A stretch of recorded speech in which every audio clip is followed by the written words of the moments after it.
Hello, जय हिंद दोस्तों। मैं कुमार अवनीश आपके अपने इस चैनल यूट्यूब पर बहुत बहुत स्वागत और अभिनंदन करता हूं। साथ ही आपको पता ही है कि कल हमारी हिंदी की एक क्लास हो चुकी थी, आज हिंदी की हमारी दूसरी क्लास है। आप जाइएगा, पहले उस क्लास को देखिएगा, उसके बाद में इस क्लास को देखिएगा, जिससे कि आपका जो टॉपिक चल रहा है वो कंप्लीट हो जाए। ठीक है सर, तो देखते हैं।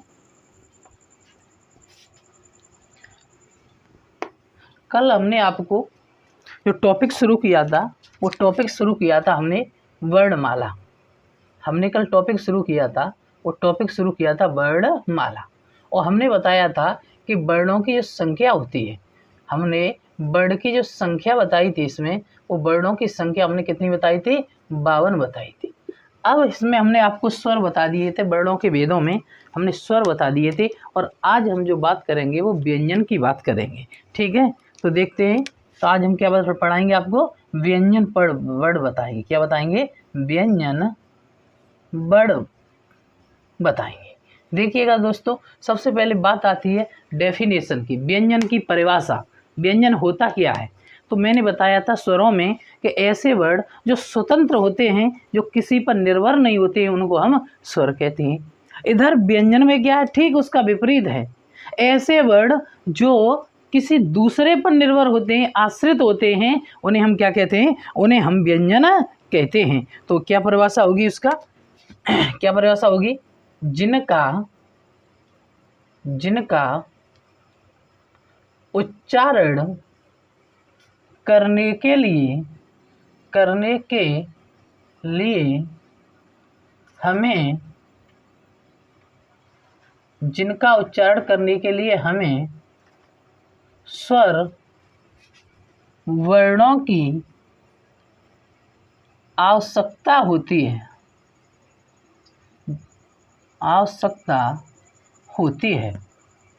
तो हमने क्या बताया कि जिनका उच्चारण करने के लिए या जिन वर्णों का उच्चारण करने के लिए स्वर वर्णों की आवश्यकता होती है, उन्हें हम व्यंजन कहते हैं। या जो वर्ड स्वर वर्णों पर निर्भर होते हैं,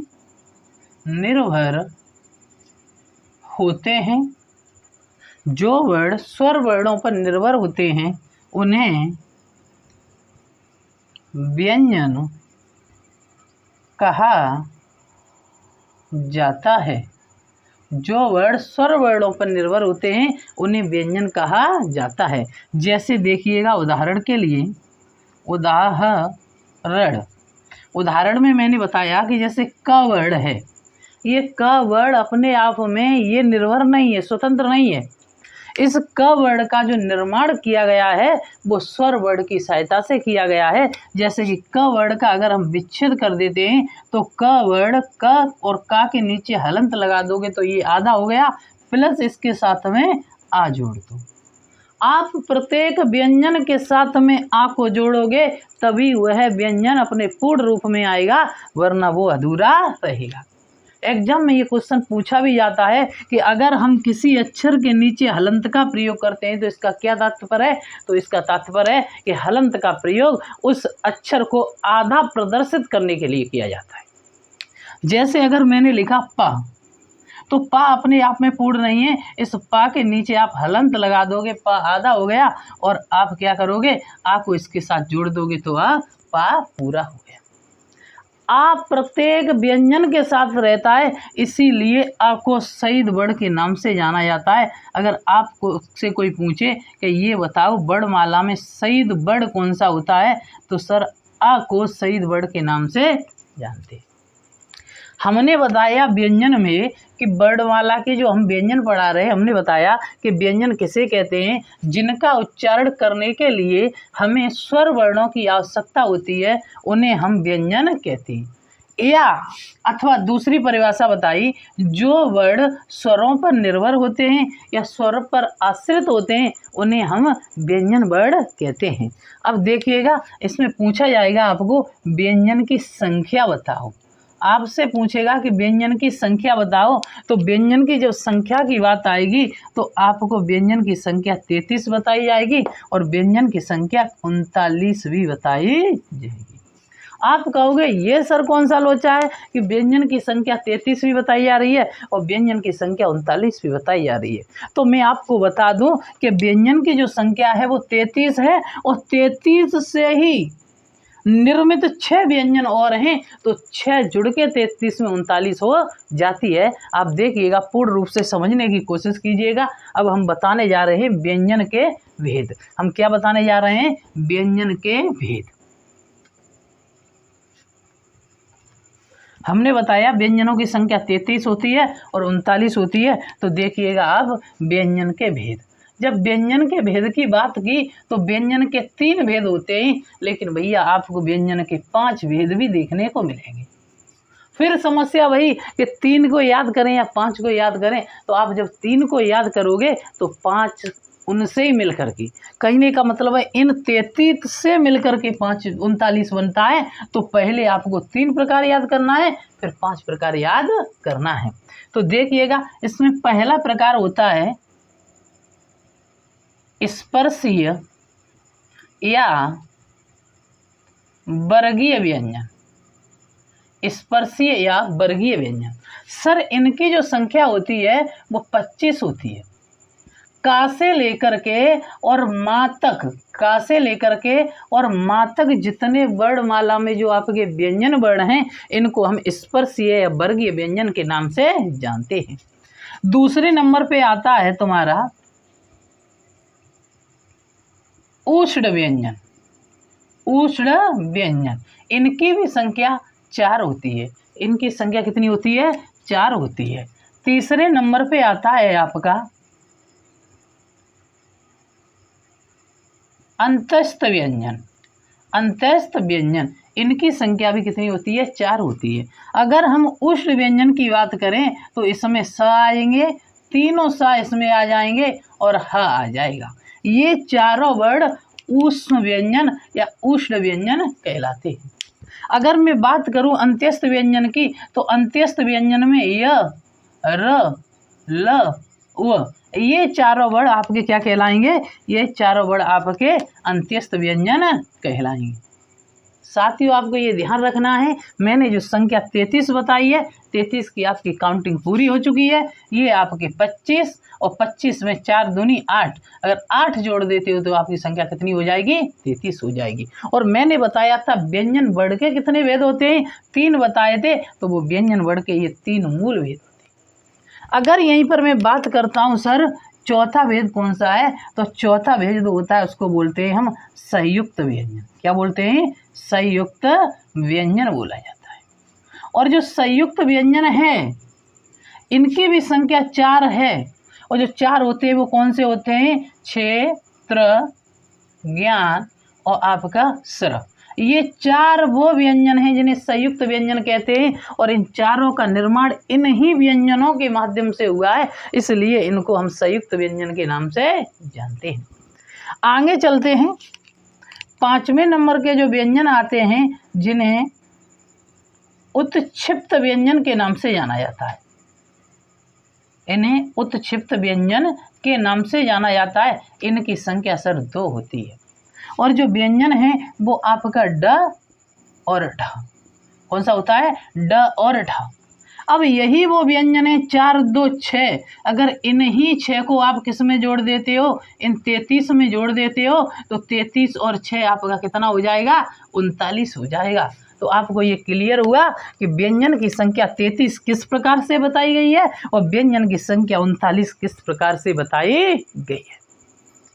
मैं आपसे फिर भी कह रहा हूँ कि अगर आप वर्णमाला पढ़ रहे हो तो वर्णमाला के 52 अक्षर कौन कौन से हैं उन सबको समझिएगा।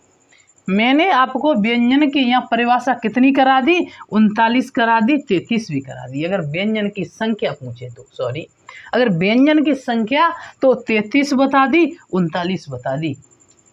अगर यहीं पर अगर बात की जाए कि सर जो तुमने 52 वर्ड की बात की थी कहाँ तक काउंटिंग पहुंची, तो आप ध्यान करोगे कि स्वरों की संख्या कल 33 बताई थी, आज व्यंजन मैंने 39 तक पहुंचा दिए। अगर इनको जोड़ लेते हो तो आपकी संख्या सर कितनी हो गई? 50 हो गई।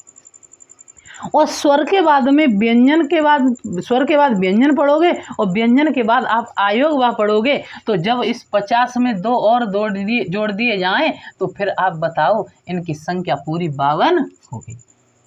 आप समझ चुके होंगे कि कौन कौन से वर्ण आपके वर्णमाला में प्रयोग किए जाते हैं। तो ये जो मैंने बताया है व्यंजन वर्ण का, आपको कितने भेद होते हैं, व्यंजन होते क्या हैं, अब हम आगे देखते हैं, चलते हैं इन्हीं व्यंजन वर्णों का वर्गीकरण देखेंगे कि व्यंजन वर्णों को कैसे विभाजित किया गया है।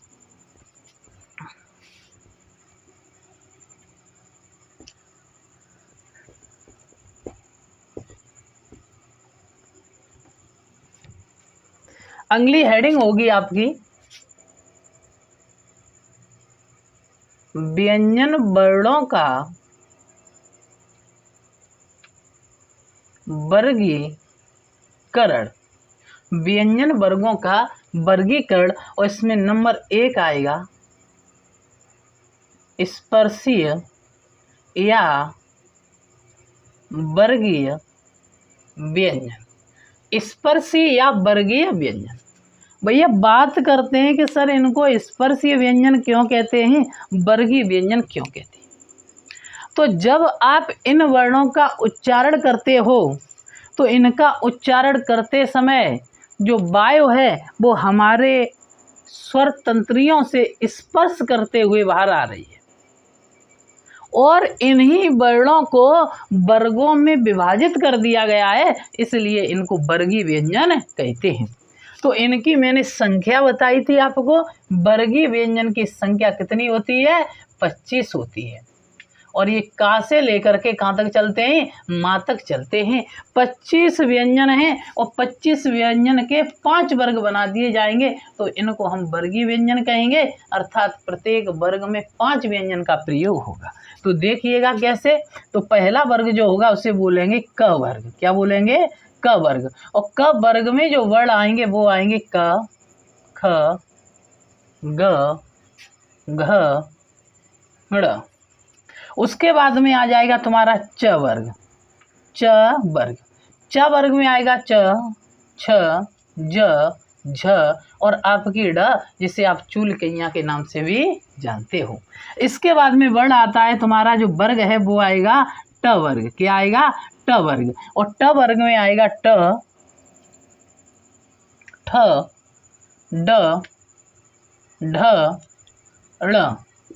एक बात आपको बता दूं कि जो उत्क्षिप्त व्यंजन होते हैं वो उन उत्क्षिप्त व्यंजन को इन्हीं के बाद प्रयोग किया जाता है, और उत्क्षिप्त व्यंजन में ड के नीचे भी बिंदु आएगी और ढ के नीचे भी बिंदु आएगी। ये बात आपको ध्यान रखनी है भैया। ड के बाद और ढ के बाद ये क्यों प्रयोग हो रहे हैं? क्योंकि इनका निर्माण इन्हीं वर्णों से हुआ है। आगे आता है त वर्ग। त वर्ग, तो इसमें त, थ, द, ध, न। इसके बाद आएगा प वर्ग। प, फ, ब, भ, म। ये आपके 25 वर्ण आपके सामने मैंने प्रदर्शित किए हैं। इन्हीं 25 वर्णों को वर्गीय व्यंजन के नाम से जाना जाता है, और प्रत्येक वर्ग का पहला अक्षर ले लिया है, उसी के नाम से उस वर्ग को नाम दे दिया गया है। जैसे क वर्ग में ये 5 अक्षर में पहला अक्षर ले लिया तो क वर्ग, चा में ये च वर्ग पहला अक्षर ले लिया, और इन्हीं 25 वर्णों को स्पर्शीय व्यंजन के नाम से भी जानते हैं। देखिएगा दोस्तों, इनको आगे चल के हम संख्या से व्यक्त कर देंगे। इसे 1, इसे 2, इसे 3, इसे 4 और इसे 5 नाम दे दिया जाएगा। जब आप कंपन के आधार पर देखोगे, घोष और सघोष के आधार पर देखोगे, प्राण वायु के आधार पर देखोगे, तो इनको शॉर्ट तरीके में डायरेक्ट आपको सिखाने की कोशिश की जाएगी कि 1 में क्या आता है, 2 में क्या आता है, 3 में क्या आता है, 4 में क्या आता है। साथ ही एक बात और बता दूं कि ये जो 5 अक्षर आप देख रहे हो, इन 5 अक्षरों को अनुनासिक वर्ण के नाम से जाना जाता है। इन वर्णों का उच्चारण करते समय इनके उच्चारण में वायु नाक और मुंह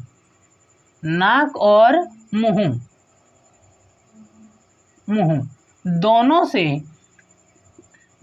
से बाहर आती है, इसलिए इनको अनुनासिक वर्ण के नाम से जाना जाता है। इन्हीं वर्ग का पंचम या फिर अंतिम वर्ण के नाम से भी जाना जाता है। ये वो वर्ण हैं जो जरूरत पड़ने पर एक दूसरे में परिवर्तन हो जाते हैं। जैसे मैं उदाहरण के लिए बताऊं, एक शब्द तुमने पढ़ा होगा रामायण। तो रामायण जो शब्द है इसका आप विच्छेद करते हो तो शब्द बनेगा राम और प्लस हो जाएगा अयण। अब ये अयण है, इसका कोई अर्थ नहीं है सर। इस अयण के स्थान पे ये जो डा है, ये डा ना में परिवर्तन हो जाएगा और अयन हो जाएगा अयन। राम मतलब राम और अयन मतलब दृष्टि। बेटा क्या समझ में आया? राम मतलब राम, अयन माने दृष्टि। जो राम की दृष्टि है उसी को रामायण कहा जाता है। तो यहाँ पर जो पंचम वर्ण होते हैं ये जरूरत पड़ने पर अपने आप को एक दूसरे में परिवर्तन कर लेते हैं। साथ ही अगर मैं उच्चारण के स्थान पर भी इन्हें बताऊं, अभी वैसे तो आगे चल के पढ़ाया जाएगा, लेकिन थोड़ा सा देख लो। अगर उच्चारण स्थान के आधार पर ये जो पूरा वर्ग है इसको कंठ से प्रयोग किया जाता है, इनको कंठ से बोला जाता है, इसको तालु से बोला जाता है और इसको आपको मूर्धन्य से बोला जाता है या मूर्धा से, और इसको दंत से बोला जाता है और इसको आप ओष्ठ से बोलते हैं। किससे बोलते हैं? ओष्ठ से बोलते हैं।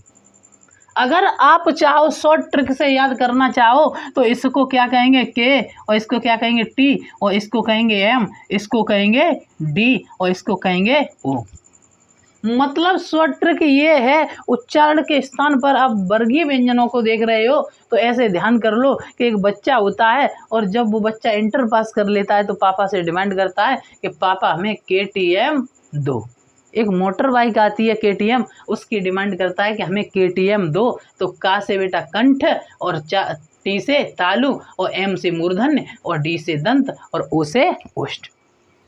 ये आपके वर्गीय व्यंजनों का मैंने आपके सामने क्या किया? स्पष्टीकरण दिया। अब इसके बाद में दूसरे नंबर पे जो वर्ड आते हैं उनको देखिएगा सर। दूसरे नंबर पे आपके वर्ड आते हैं तो दूसरा जो आपका प्रकार होता है उनको हम अंत्यस्थ कहते हैं या उनको हम ऊष्ण व्यंजन के नाम से जानते हैं। ये ध्यान रखें आप। जो पहले नंबर पे मैंने बताया उन्हें वर्गीय व्यंजन बताया, आपको स्पर्शी व्यंजन बताया और इसमें 25 संख्या बताई और इनका विभाजन भी कराया। अब मैं दूसरे की बात करता हूँ तो दूसरा नंबर है उसको बोलेंगे हम, क्या बोलेंगे? अंत्यस्थ व्यंजन। और अंत्यस्थ व्यंजन की जो संख्या बताई है मैंने, वो अंत्यस्थ व्यंजन की संख्या 4 बताई है और इनकी संख्या 4 बताई है। य, र, ल और व, ये 4 होते हैं। इनमें य और व इनको अर्ध स्वर के नाम से भी जाना जाता है। तो देखते हैं अंत्यस्थ व्यंजन की परिभाषा, देखिएगा। जिनका उच्चारण करते समय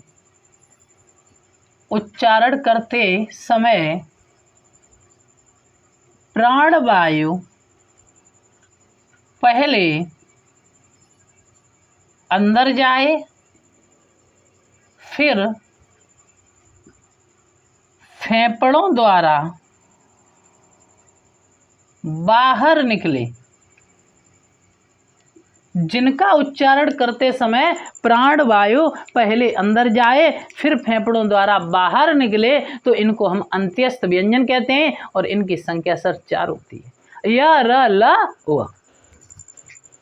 तीसरे नंबर पर चलते हैं और तीसरे नंबर पे आता है आपका ऊष्ण व्यंजन। क्या आता है? ऊष्ण या ऊष्म व्यंजन। इनकी भी जो संख्या बताई थी वो संख्या हमने कितनी बताई थी? संख्या इनकी भी 4 होती है। स, स और ह, ये चारों वर्ण उष्ण व्यंजन कहलाते हैं। अगर इसकी परिभाषा की बात करें, इनके उच्चारण के समय वायु जीभ पर रगड़न करती है या फेफड़ों से गर्म वायु बाहर आती है। इनका उच्चारण करते समय वायु जीभ पर रगड़न करे या फेफड़ों से गर्म वायु बाहर आए, इन्हीं को हम उष्ण व्यंजन कहते हैं। चलते हैं दोस्तों, प्रकार देखते हैं। 4 और जो चौथा प्रकार है वो चौथा प्रकार है आपका संयुक्त व्यंजन। संयुक्त व्यंजन इनकी संख्या मैंने 4 बताई है। छ, त्र, ज्ञान और स्र, ये 4 व्यंजन होते हैं। इनको संयुक्त व्यंजन क्यों कहते हैं? क्योंकि इन व्यंजनों का निर्माण जो हुआ है, ये व्यंजन दो व्यंजनों के सहयोग से निर्मित हैं, इसलिए इन्हें संयुक्त व्यंजन के नाम से जाना जाता है। अब वो 2 व्यंजन कौन से हैं जिनसे मिलकर के ये व्यंजन बने हैं? तो आप स्र देखोगे तो आधा का और प्लस सा।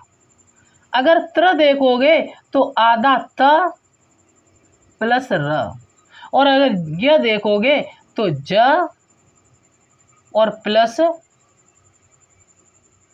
ड़। स्र के लिए आधा का और सा, त्र के लिए आधा ता और रा, और ज्ञ के लिए आधा जा और ड़, मतलब चुलकियाँ वाली ड। और अगर स्र को देखोगे इसको तो इसमें सीटी वाला आधा सा और रा का प्रयोग होगा। दोस्तों, ये 4 वर्ण वो हैं जिनको संयुक्त व्यंजन के नाम से जाना जाता है। लेकिन क्या 5वां भी कोई संयुक्त व्यंजन है?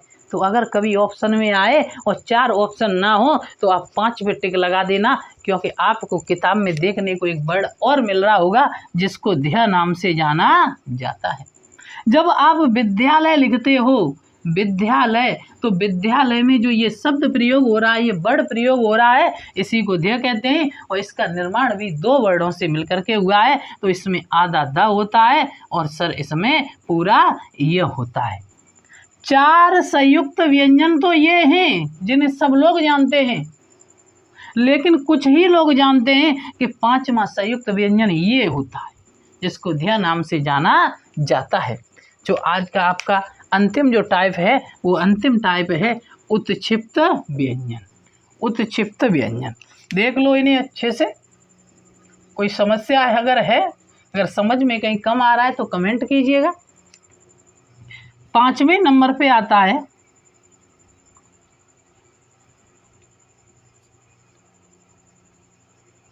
उत्क्षिप्त व्यंजन।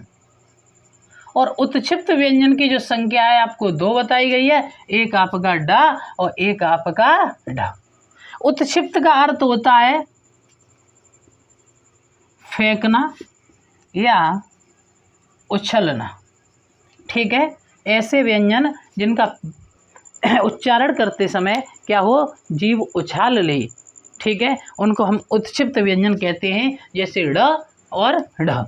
ये मैंने आपको बताया कि आपके व्यंजन में जो 33 वर्ड बताए थे या 29 वर्ड बताए थे, उनको मैंने कंप्लीट करा दिया।